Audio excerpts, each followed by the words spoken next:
Hi, this is Ravi Tungala. తెలంగాణలో సత్తా చాటిన బరిలెక్క ఇప్పుడు ఏపీలో హల్చల్ చేస్తున్నారు. ఎందుకో ఏంటో మరిన్ని వివరాలు ప్రముఖ జర్నలిస్ట్ సిఎస్ రావు అని తెలుసుకుందాం. సార్ నమస్కారం. సార్ నమస్తే హరి. సార్, తెలంగాణలో సత్తా చూపిన బరిలెక్క ఇప్పుడు ఏపీలో చాలా హాట్ టాపిక్గా మారారు.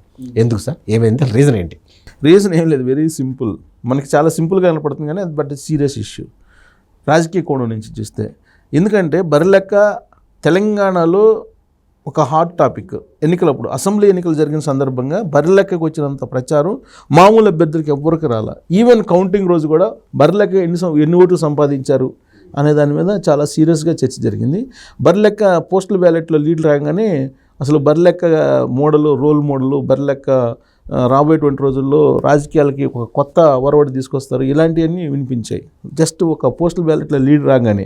ఆ తర్వాత సీన్ కట్ చేస్తే కౌంటింగ్ అంతా అయిపోయిన తర్వాత 6,900 సంథింగ్ ఓట్లు వచ్చాయి బరిలెక్కకి. అవును. సో బరిలెక్క అలియాస్ శిరీష అయితే ప్రతి నోట సోషల్ మీడియా వ్యాప్తంగా కూడా ఆవిడ బాగా వైరల్ అయిపోయారు, ట్రెండింగ్లో అయిపోయారు. బరిలెక్క గురించి అసలు మాట్లాడిన రోజంటూ లేదు తెలంగాణ ఎన్నికల్లో. అలాంటి పాపులారిటీని సంపాదించుకున్నటువంటి బరిలెక్క మీద దృష్టి ఇప్పుడు ఆంధ్రప్రదేశ్ ముఖ్యమంత్రి జగన్మోహన్ రెడ్డి మీద పడింది. ఓకే. సో జగన్మోహన్ రెడ్డి ఇప్పుడు బరిలెక్కని ఉదాహరిస్తూ అక్కడ రాజకీయాన్ని రక్తి కట్టించేటువంటి ప్రయత్నం చేస్తున్నారు అనేది మనం విశ్లేషణ చేసుకోవచ్చు. ఎందుకు అలానంటే ఆల్రెడీ ఆయన ఒక బహిరంగ సభలో మాట్లాడారు. ఇక్కడ ఉత్తరాంధ్ర వెళ్ళి పలాసలో మాట్లాడారు. అటు ఉద్దానంలో కిడ్నీకి సంబంధించి వాటర్ ప్లాంట్ పెట్టి దాని తర్వాత జరిగినటువంటి మీటింగ్ అది. ఆ మీటింగ్లో అసలు ఆయన మాట్లాడినటువంటి స్పీచ్ మొత్తం వింటే కనుక ఆ స్పీచ్ ఎవరికి ఎక్కుతుందో లేదో, వింటారో లేదో తెలియదు కానీ బరిలెక్కను ఉదాహరించి పవన్ కళ్యాణ్ మీద సెటైర్ వేశారు. అది ప్రతి మొబైల్కి వెళ్ళిపోయింది. ఓకే. ఎన్ని లక్షల మొబైల్ ఉంటాయి ఆంధ్రప్రదేశ్లో, అన్ని లక్షల మొబైల్కి వెళ్ళిపోయింది.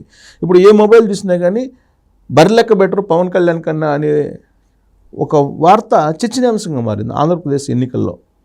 పవన్ కళ్యాణ్ కన్నా బరిలెక్క మేలని. ఎందుకు ఆ సందర్భంగా ఆయన అన్నది ఏంటంటే, ఇక్కడ పవన్ కళ్యాణ్ 8 చోట్ల పోటీ చేశారు తెలంగాణలో. అవును. 8 చోట్ల పోటీ చేస్తే డిపాజిట్లు రాలే ఎక్కడ.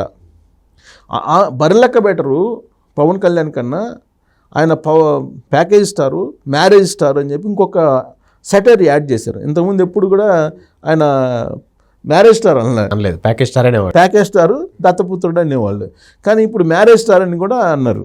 మ్యారేజ్ స్టార్ అని ఒక నిక్నేమ్ పెట్టేసి అన్నారు. ప్లస్ బరిలెక్కని యాడ్ చేశారు. బరిలెక్కని యాడ్ చేసి బరిలెక్క బెటర్, చాలా బెటరు సో పవన్ కళ్యాణ్ కన్నా అని చెప్పి. అంటే ఏం మాట్లాడితే యూత్లోకి వెళ్తుంది అనేది బాగా ఇప్పుడు జగన్మోహన్ రెడ్డి ఆలోచిస్తున్నట్టు నాకు అనిపిస్తుంది. ఎందుకంటే ఆయన స్పీచ్ ఆ పదం ఉపయోగించారని అంటే యూత్లో ఆయనకి ఇప్పుడు ఫాలోయింగ్ తగ్గింది, నిరుద్యోగులు వ్యతిరేకిస్తున్నారు, యువకులు వ్యతిరేకిస్తున్నారు, నిరుద్యోగత పెరిగింది అక్కడ. సో వాళ్ళని ఆకట్టుకునేదానికి ప్రయత్నం చేస్తున్నారు. ఆ ప్రయత్నంలో భాగంగానే ఇలాంటి సెటైర్లు కానీ, ఇలాంటి బరిలెక్క అలియాస్ శిరీష్ లాంటి వాళ్ళని కానీ వాళ్ళ పేరుని ఉటంకిస్తూ పవన్ కళ్యాణ్ డ్యామేజ్ చేసేటువంటి ప్రయత్నం చేస్తున్నారు అనేది రాజకీయ కోణం నుంచి చూస్తే కనుక మనకి నిశ్చితంగా అర్థమవుతుంది.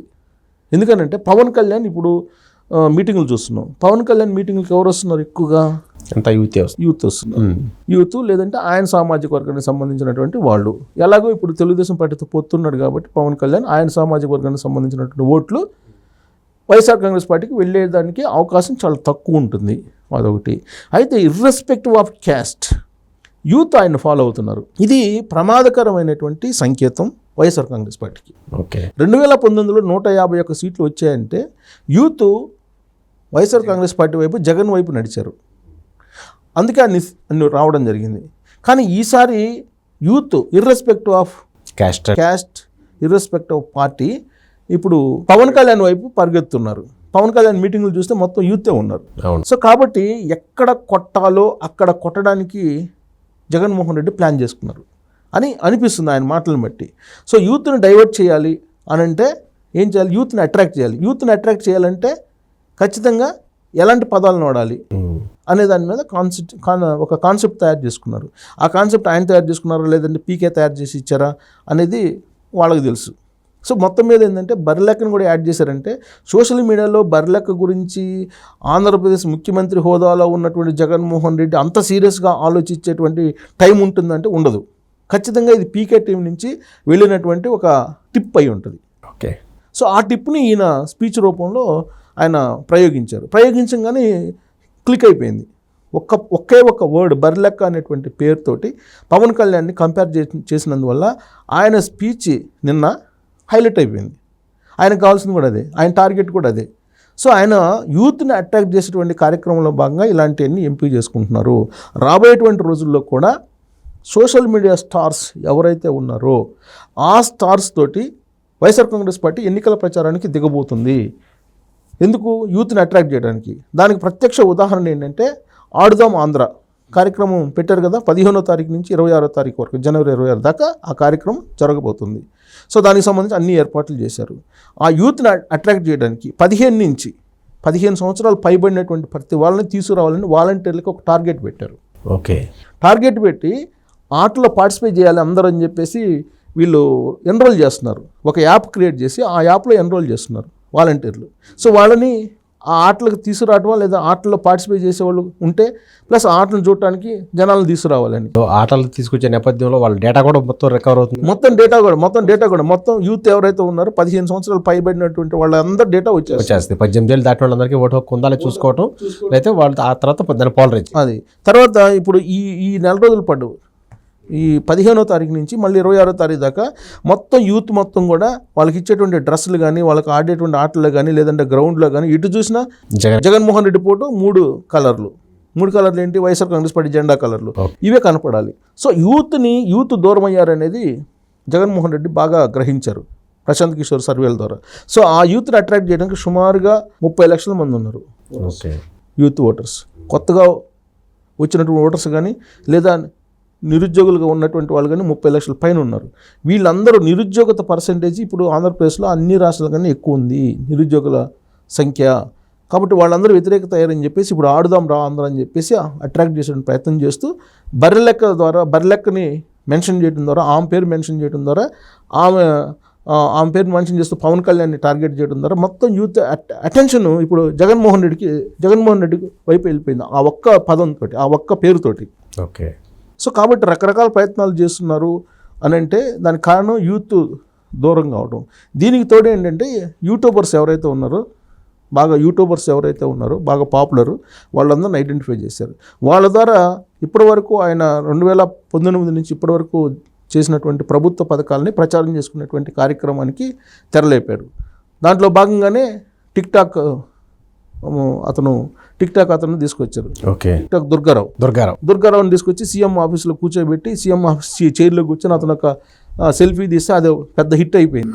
పెద్ద హిట్ అయ్యి అది అసలు ఇంతవరకు అది సీఎం ఆఫీసులకి ఇతను ఎలా వెళ్ళాడు అనేది కూడా ఎవరు చెప్పట్లేదు. దాని మీద సుమోటోగా కేసు ఎవరు బుక్ చేయాలి. సో ఆయన్ని ప్రభుత్వ పథకాలకి ఉపయోగించుకోవడానికి అక్కడ తీసుకొచ్చి కూర్చోబెట్టి ఇలాంటి ప్రచారం చేస్తున్నారు. సో రానటువంటి వాళ్ళని ఇబ్బంది పెట్టే పరిస్థితి చేస్తున్నారు. ఇబ్బంది పెట్టే పరిస్థితి ఎక్కడ చేశారు? వైజాగ్లో లోకల్ బాయ్ నాని ఉన్నాడా, కేసులో ఇరికిచ్చేశారు వైఎస్ఆర్ కాంగ్రెస్ పార్టీ అనేది అప్పుడు వినిపించింది. 4 రోజులు పోలీస్ స్టేషన్లో ఉంచుకొని 4 రోజులు 5 రోజులు వాళ్ళ సతీమణి ధర్నా చేసి దాకా వెళ్ళిపోయింది ఆ ఇష్యూ.